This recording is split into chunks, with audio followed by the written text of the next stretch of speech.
What's up guys and welcome back to the channel. Did you hear that sound? What is it? Does it bring back any memories?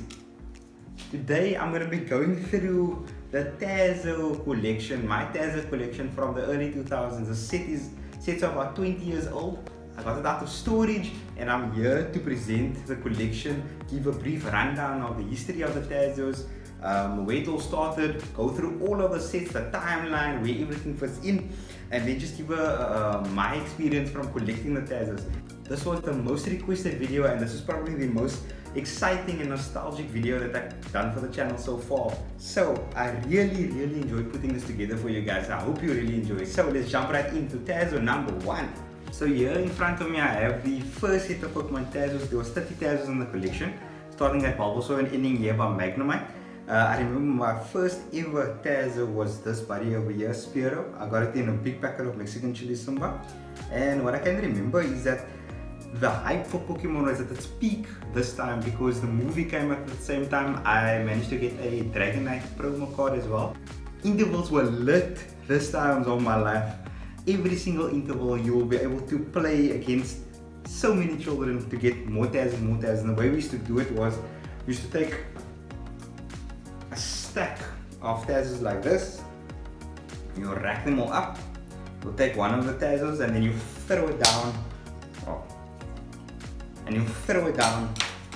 to kind of hit the Tazos over. If you hit the Tazos over, you win the Tazos, and then the turns alternate like that.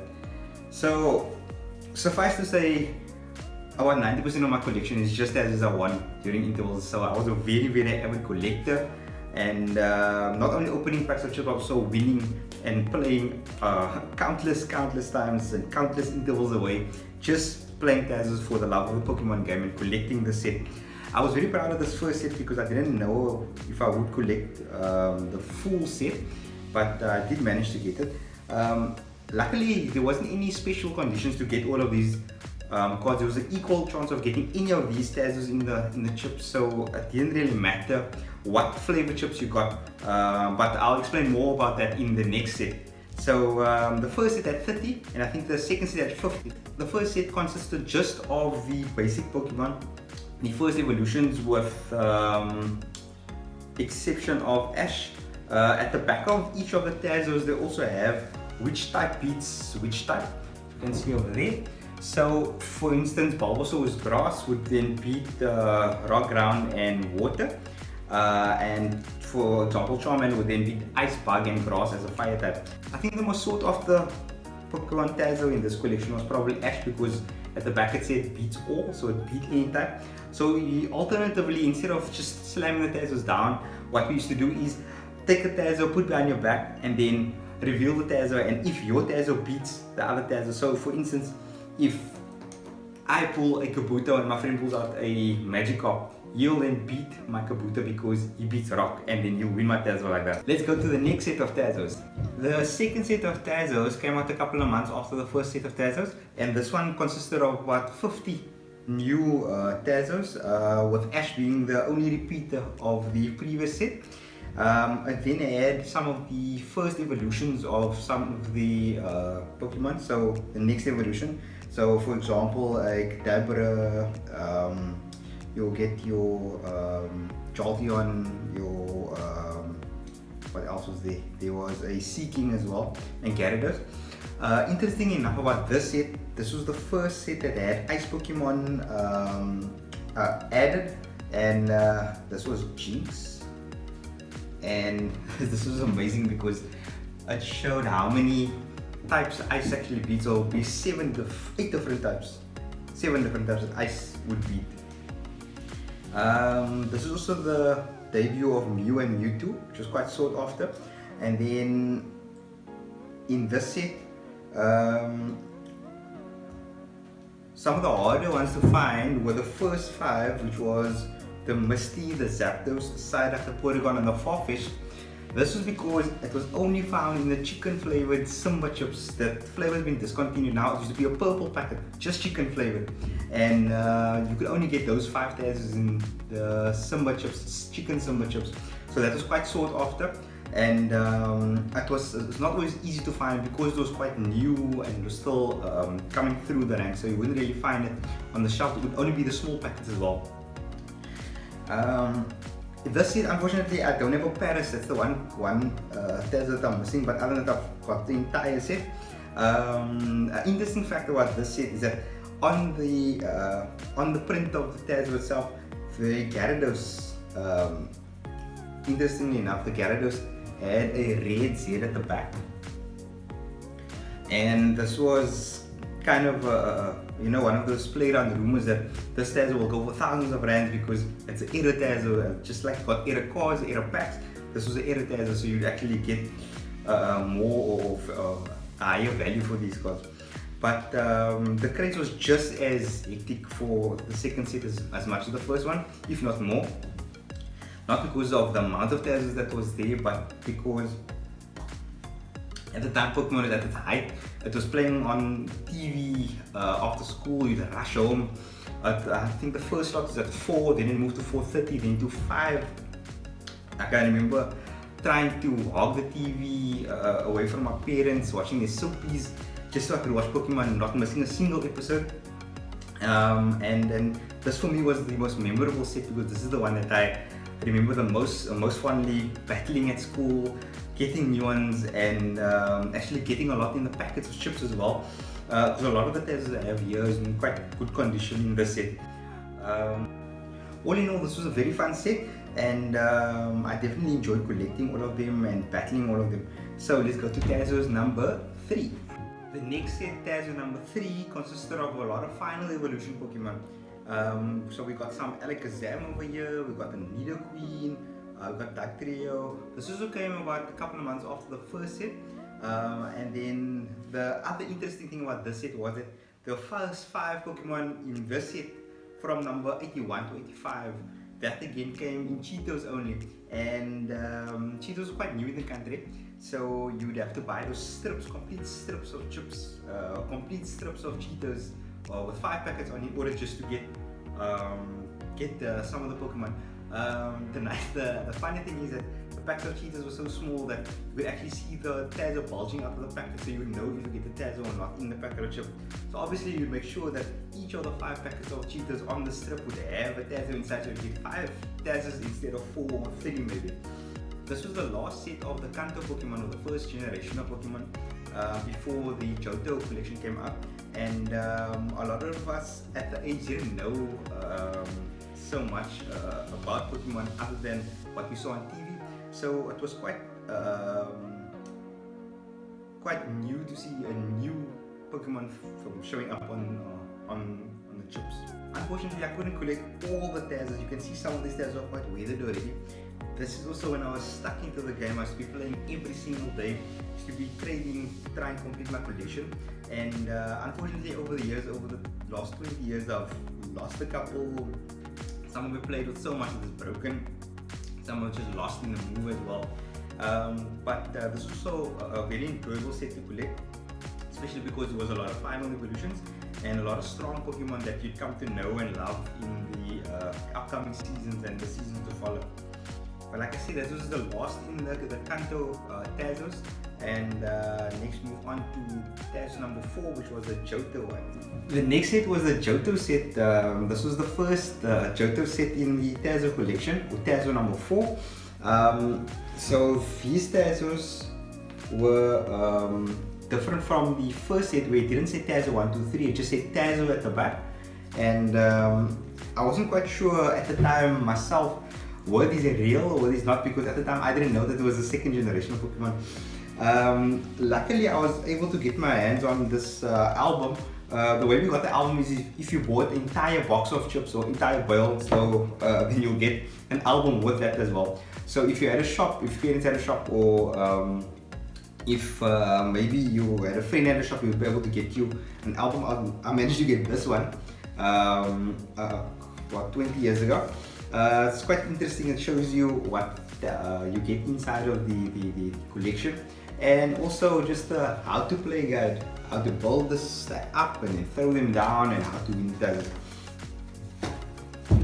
Interesting enough, this was the first set of 3D Tazos, where the Tazos would have all 3 evolutions on the same Tazo, and the first 5 3D Tazo would be found in Fritos or Fritos only. This again wasn't as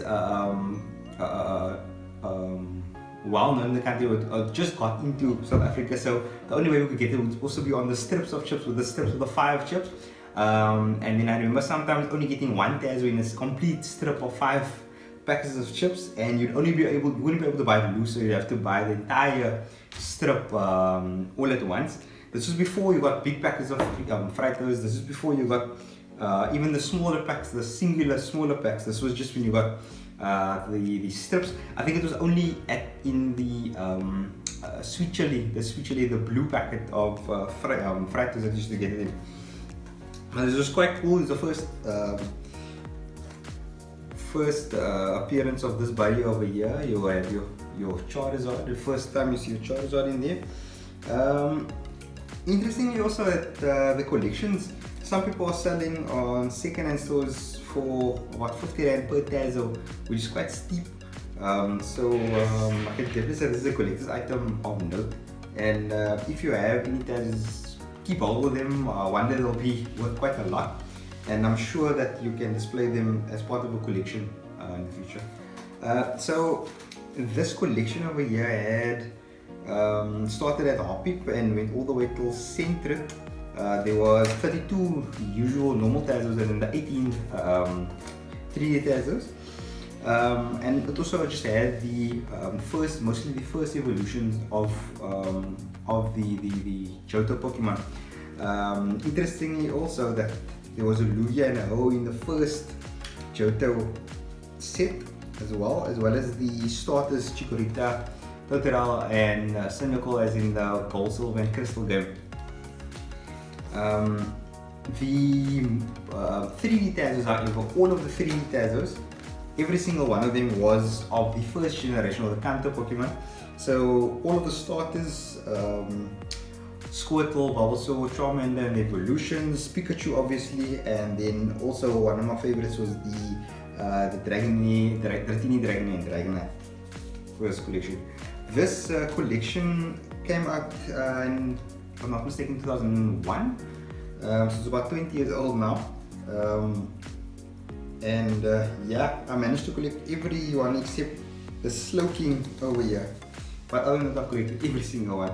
This was also very enjoyable because I remember this is the time when intervals were longer because I was in a higher grade, so I could play Tazos more often. I would get 2 longer intervals to play Tazos, and I think I had more than one set of these collections over the years. Obviously you play and lose them as you go along. But let's get to Tazos number 5, the second last set. Next we come to Tazo set number 5 over here. This also consisted of about 30 usual normal Tazos and then about 25 to 30 3D Tazos as well. This was also predominantly the Johto set, as well as some trainers as well. We had Ash, and the first time I ever saw Nurse Joy and Gary in the set. Interestingly enough, these Tazos actually had a glossy finish, so it was a bit more shiny or a bit more modern than the plastic ones that came before it. It also looked, the colors were a bit more deeper.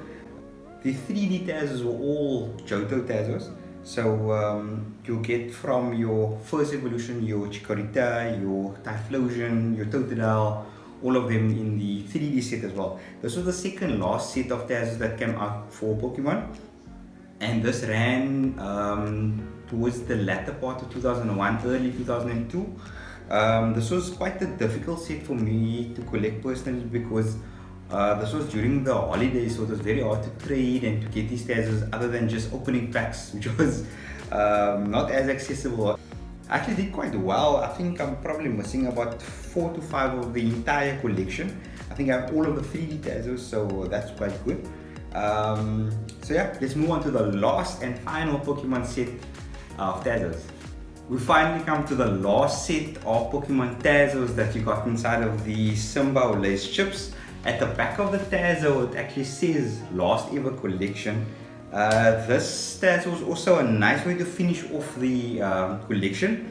It had a twist on this one was that each of the Tazos, they had a glossy finish as well, but if you see on the Tazos there was stars on the edges, on the ends, if you can maybe see, and the stars would actually show that the card, the Tazo was in fact a sticker. The sticker was then overlaid over the card, as you can see over here. The spinner rack that I have over here, still sealed inside of the pack. So this spinner rack, you would then peel off the sticker. The sticker would then go into the album. The sticker would then go into the album, and underneath the sticker there would be the evolved form of that Pokemon. So here, the Ariados was underneath the spinner rack for that set. There was about 30 of these type of Tazos, and then the last 10 were just normal Tazos, and some of them even had the sticker of themselves on top of the Tazo. Then the exclusive Tazos for this selection was the triangular, or they call it the Tri-Tazos, 3D Tazos. This was to promote this was to promote Doritos in the country. So Doritos just got into South Africa, and this was a way to kind of get hype for Doritos. So the Tazos were in the shape of a Dorito chip, basically. There were about 10 Tazos, all 3D, 2 trainers, and 8 Pokemon. And then there was about 1 or 2 that were actually from the Johto region, and the rest from the Kanto, the first generation. This was a very nice way to end the set. I remember that it was also hard to get the set for me, because I had changed schools, and I had all hands on deck. I had my parents going to work. Every single packet of chips were opened. Every time I heard that crinkle of a packet of chips, I would be like, is there a Tazo inside? What Tazo did you get? Can I swap you for it if I didn't have it before?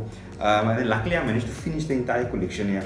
I know this one, this is the one that my dad in particular helped me to complete as well, because he also kind of saw the sentimental value, and then eventually maybe even the monetary value of the Tazos. If we look now, Tazos go for about 50 Rand each if you're checking online on Facebook Marketplace. So I could say that a complete collection could be quite a pretty penny if you do still have it in your cupboard or somewhere stored in the attic or anywhere. But this is probably one of the most enjoyable videos, because it was quite nostalgic, and it brought back a lot of memories and a lot of things that or feelings I had in the past. And it's a nice way or a nice start into the Pokemon collection, and the Pokemon fandom, and that is also one of the motivations as to why I started the channel. So hopefully I can do some more reviews in the future, where I can basically go through some of the collectibles, not only Pokemon but also for Pokemon news, for reviews, and any other apparel that might come up. So if you like what you saw, like, subscribe, and comment below. And as always guys, stay safe, be lekker, and I'll see you soon.